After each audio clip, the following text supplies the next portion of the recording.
So I've been working on a few improvements on the interior for my 15 striper. I used to have a thwart seat up front here. I ended up using that thwart seat in the back for something else. I'll show you that in a minute. But that thwart seat I'm actually redesigning. I'm going to make it wider so it actually is skinny around front of the console and then has a wider plank that goes along the side. What I ended up doing here in the back, and you can see, if you guys remember, I ended up using the bottom lip for building a storage area.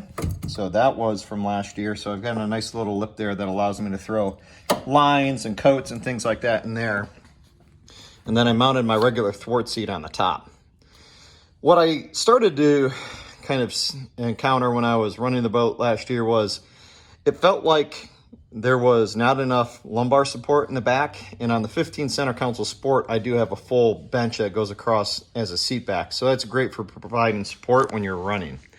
But it felt like this seat was too narrow and it felt like my butt was always kind of sliding off the back. So I wanted something that provided a seat back. But the problem with that is it's tough to climb over to get into the back.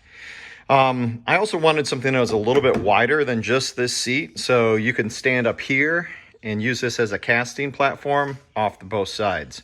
So to get the extra width, what I ended up doing, like I said, was I used the thwart seat from the front and I added some hinges here and here, as well as a locking hasp and then a spring-loaded hinge to give myself the ability to convert it from a casting platform to a fixed seat back. So this is a simple spring lock. All you do is bend the spring and it collapses, but it also is plenty rigid enough that it does not collapse.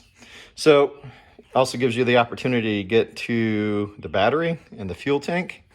So again, you just kind of collapse that down. You can see how it folds in. Then you use your lock here to slide into place. And now that seat is locked and won't move. So hopefully that gives you guys some ideas on how to make your 15's interior or your 13's interior a little bit better and more usable. And as I continue to build this out, I'll get this back in the water this year and give you guys some more updates on the rest of the boat.